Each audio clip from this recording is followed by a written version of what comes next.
किसी भी राष्ट्र का संविधान उसका ऋण होता है। एक तो समानता का अधिकार सिखाता है, हमें अपने अधिकारों, मूल्यों और हक के बारे में जानने समझने और उसके बारे में विचार करना भी सिखाता है। संविधान हमें यह भी सिखाता है कि भ्रष्टाचार को कैसे खत्म करें और गलत चीजों को अपने जीवन में कभी भी उपयोग में न लाएं। अभी कुछ दिन पहले राष्ट्रपति भवन से कॉल आया और राष्ट्रपति महोदया से मिलने का सौभाग्य मिला, तो उन्होंने अपने स्पीच में यह जिक्र किया कि जैसे जितने भी हमारे सफल बच्चे जिनको जाने का सौभाग्य मिला, मिलने का सौभाग्य मिला, उनका स्पीच सुनने का सौभाग्य मिला, तो उन्होंने जो एक बहुत ही अच्छा जिक्र किए, जो हम लोग भी हमेशा क्लास में करते हैं कि आप देश के प्रतिष्ठित आईआईटी तक पहुंच जाइएगा। वो तो सफल बच्चे थे, वो तो पहुंचे हुए थे।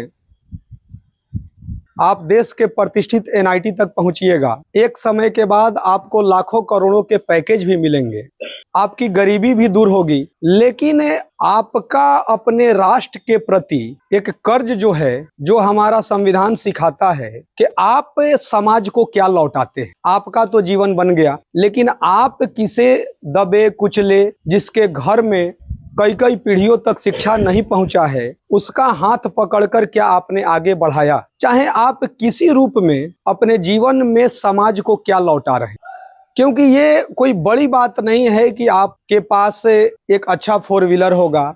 आज कई बच्चे अपने परिवार में माता पिता किराए के मकान में रहते हैं, लेकिन मैंने अपने सफल बच्चों को देखा कि एक समय के बाद उसके पास अच्छी गाड़ी है, अच्छी नौकरी है, अपना मकान नहीं था लेकिन अब बड़े शहरों में मकान है, कुछ विदेशों में भी रह रहे हैं, लेकिन उनका जीवन तभी प्रेरणा माना जाएगा जब वह भी समाज को क्या लौटा रहे। और सबसे बड़ी बातें होती है कि सबको एक दिन इस पृथ्वी से जाना है, कोई अस्थायी रहने वाला नहीं है, लेकिन आपका जो जीवन मिला है उस जीवन के प्रति और एक इंसानियत और मानवता के प्रति आपने अपने जीवन काल में क्या किया। अभी एक बिटिया है, आप लोगों को मैं जिक्र भी करा रहा हूं, आ जाओ बेटा। ये पुष्पा है, यह भागलपुर की रहने वाली है। जहां तक मुझे जानकारी है कि ग्रामीण परिवेश में ही पिताजी सड़क पर एक छोटे सा मसाला का दुकान चलाते हैं। अभी 1 साल से लगभग यह पढ़ रही हैं और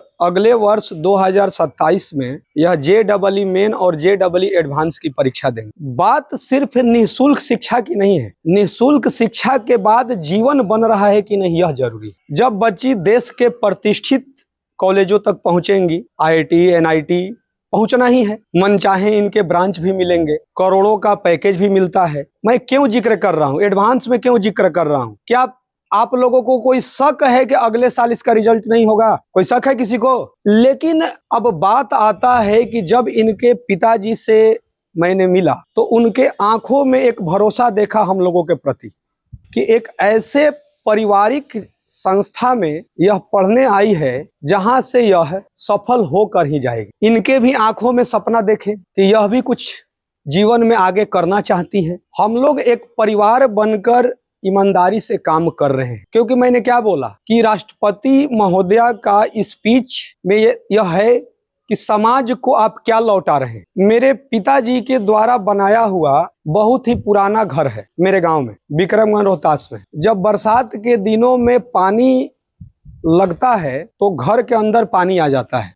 बहुत इतने वर्षों में लोगों के द्वारा ऐसा बोला जाता है कि मैंने नाम, शोहरत, प्रतिष्ठा सब कमाया, लेकिन आज भी मैं पटना में किराए के मकान में रहता हूँ। गांव में पिताजी के द्वारा बनाया हुआ मकान है, लेकिन सुकून क्या है? सुकून यही है कि मैं समाज को क्या लौटा रहा हूँ। आज 950 से अधिक बच्चे जो देश के प्रतिष्ठित IIT NIT तक इन 13 वर्षों में मैंने पहुंचाने का प्रयास किया है या उनकी सफलता में मैंने कंधा लगाया है। जब वह बच्चे मिलने आते हैं, कोई विदेशों में, कोई इंडिया में बड़ी बड़ी कंपनियों में काम कर रहे हैं, तो वह याद आता है कि इतने वर्षों में उसका चेहरा भी बदल चुका है, उसके बोलचाल का तरीका भी, और गरीबी से अमीरी तक का सफर ही तय नहीं हुआ, उस स्टेटस को भी मेंटेन कर रहा है। यह सिर्फ और सिर्फ शिक्षा से हुआ है और हमारा संविधान यह सिखाता है कि समानता का अधिकार, बराबर का अधिकार। मेरे पास जो बुद्धि क्षमता है, मैं प्रयास कर रहा हूं, क्योंकि मैंने यह जिक्र किया है जो आया है वो उसको इस दुनिया से जाना है। मेरे रिलेटिव सबको लगता है कि भाई, परिवार को लगता है, क्योंकि वो चाहते हैं, हर कोई आपसे प्रेम करते हैं कि इनका भी अपना घर हो। अरे कहीं भी तो भोजन मिल जाते हैं। मामला यह है कि आप चाहिएगा तो एक इंसान 15-20 हजार रुपए में भी अपना जीवन यापन कर सकता है और बाकी के पैसों को समाज के लिए खर्च कर सकते हैं। और कोई लाखों करोड़ों भी कमा रहा है और उसकी मदद करने की इच्छा न हो तो उसको पता चलेगा कि वह हमेशा परेशान ही रहेगा। तो यह बिटिया 2027 में अपने सपनों के साथ आगे बढ़ेंगी और एक सुकून क्या मिलता है? सुकून यह मिलता है कि ये 950 से अधिक बच्चे जब आकर 1 रुपया गुरुदक्षिणा देते हैं तो यही हमारे लिए करोड़ों अरबों के बराबर है। यही सुकून है कि वो अपने जीवन में ऊंचाइयों को पा रहा है। अभी मैं एक बच्चे से जिक्र कराना चाह रहा हूं जिनकी माता जी इस दुनिया में नहीं है और उनके पिताजी संघर्ष करके घरेलू स्थिति को पटरी पर लाने का प्रयास किए। 28 जनवरी को उनका JEE मेन का एग्जाम है।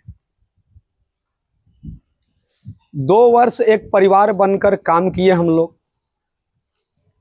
कल रात को 3 बजे सुबह तक इनके साथ रहे। दोस्तों के साथ ग्रुप डिस्कशन कराया गया और जब यह स्पीच खत्म होगा तो आज 26 जनवरी को भी उनका CBT होगा, उनका टेस्ट होगा। क्यों ऐसा किया जा रहा है?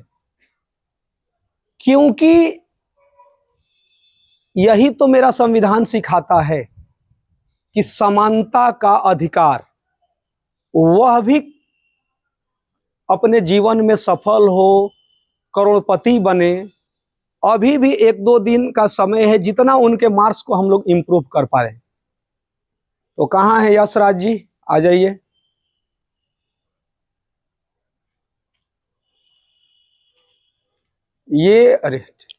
ये एग्जाम देने वाले हैं।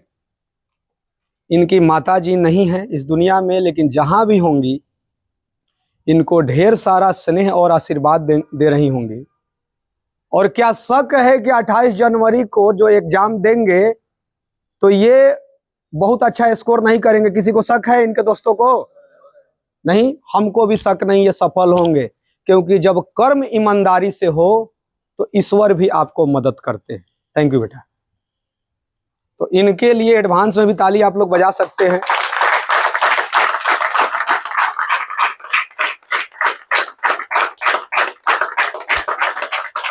प्यारे बच्चों,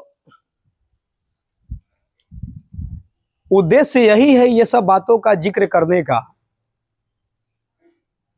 कि आपके पास जो शक्ति, बुद्धि, क्षमता हो, धन है तो धन से मदद कर सकते हैं। यदि आप शिक्षा में कुछ करना चाहते हैं तो जिस प्रकार से आप समाज के लिए लौटाने का आपके पास जिगरा और कलेजा है तो आप कर सकते हैं। और केवल दिन रखिएगा कि अब ऐसे होगा तो करना है, बाद में ऐसे होगा तो करना है। दिन रखने से कुछ नहीं होता है। हर इंसान चाह जाए तो एक एक का हाथ पकड़ के आगे बढ़ा देगा तो अपने आप इतना एक खूबसूरत राष्ट्र है जो हर कोई चाहता है, हर भारतीय, कि हर बार यदि हमारा जन्म हो तो इसी भारत राष्ट्र में हो।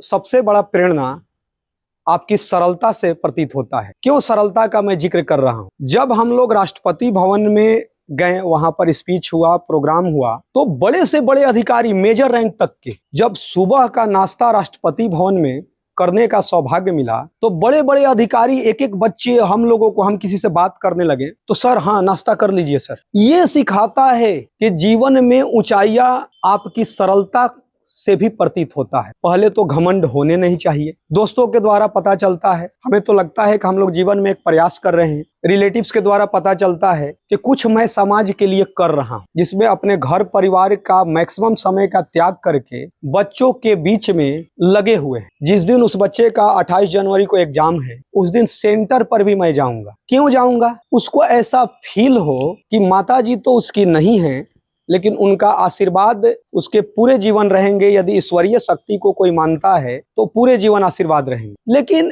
एक सेंटर पर उसके अभिभावक परिवार की तरह बनकर उसके साथ खड़ा रहने का प्रयास होगा, क्योंकि समय के साथ उम्र बढ़ते जाते हैं। बच्चे जब मिलते हैं, क्योंकि उम्र बढ़ता है, तो जब मिलते हैं तब उनको वो भाव जो है वो उनको एहसास होता है कि आपको मैथ, फिजिक्स, केमिस्ट्री या जो भी सब्जेक्ट आप बचपन से पढ़ते हो, टीचर मिलते जाते हैं। मैंने कल एक बच्चा से जिक्र किया कि आपके पड़ोसी या आपके रिलेटिव आपके माता पिता का स्थान क्यों नहीं ले सकते हैं। फिर मैंने यह जिक्र किया कि बेस्ट टीचर किसको आपके अनुसार बोला जा सकता है। छोटे उम्र में बच्चे होते हैं, अपने अपने अनुसार उत्तर देते हैं। जब बच्चे को, कुछ बच्चे बुद्धिजीवी भी होते हैं कम उम्र में, सबसे सटीक और विश्वासी उत्तर यही हुआ कि जो इंसान आप अच्छे नियत के साथ आपकी चिंता करता हो, वो माता पिता करते हैं। आपके क्वेश्चन को कोई बनवा सकते हैं। भारत में लाखों करोड़ टीचर बनवा रहे हैं,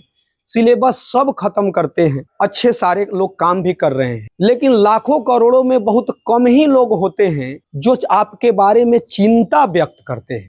और जब चिंता व्यक्त होने लगा, इसका मतलब है कि आपके क्लास के बाद भी यदि इंसान सोने जा रहा है, फिर भी उस बच्चे के बारे में चिंता है कि यह हमारा संविधान सिखाता है कि उसको समानता का अधिकार कैसे हो, बराबर का अधिकार कैसे हो। अभी भाई माता पिता संघर्ष कर रहे हैं, किराना का दुकान कोई चला रहा है, कोई मजदूर है, कोई सब्जी बेच रहा है, कोई रोड पर मान लीजिए कि इनके पिताजी मसाला बेच रहे हैं। तो समानता का अधिकार तभी हो सकता है जब उसके बारे में चिंता हो कि यार वो तो टेस्ट में नंबर कम आ रहा है, निःशुल्क तो पढ़ ही रहा है बच्चा, लेकिन जब वो सफल नहीं होगा तो फिर इसका मतलब बस 10+2 कर लिया। जब वह जो चाहता है कि हमको IITian बनना है तो बनना है, यहाँ तक पहुंचाने के लिए उसके बारे में चिंता व्यक्त होता है। और यह सफलता एक टीम वर्क के तहत होता है। जब एक टीम ईमानदार हो, नियत साफ हो, तो अपने आप बच्चे ऊंचाइयों तक पहुंचते हैं। तो सभी शिक्षकों को थैंक यू है कि हम लोग एक टीम बनकर बहुत अच्छा और साफ नियत से हम लोग काम कर रहे हैं। और मेरा प्रयास है कि आपके बारे में, जो आप लोग सीनियर से मिलते हैं, तो कॉलेज में पहुंचने के बाद भी उसके बारे में चिंता होता है। उसके पापा कॉल करते हैं कि सर थोड़ा सा डांटिएगा सर, बताइएगा सर कि उसका सेमेस्टर में मार्क्स कम है या अच्छा कर रहा है। क्यों ऐसा वो कॉल करके कहते हैं? उनको लगता है कि जैसे सर IIT में पहुंचने से पहले डांटते थे, अभी भी डांटेंगे। डांटते भी हैं। छोटे उम्र में बच्चों को अच्छा नहीं लगता है, लेकिन जैसे जैसे उम्र बीतता है वह भी एक दिन पिता बनता है, तब समझ में आता है कि धीरे धीरे कि सर मेरे लिए कितना नेक सोच रहे थे। क्योंकि हम लोग के ग्रामीण परिवेश में ऐसा होता है, आप लोगों के साथ भी हो रहा है, आपके सीनियर के साथ भी हुआ है कि सर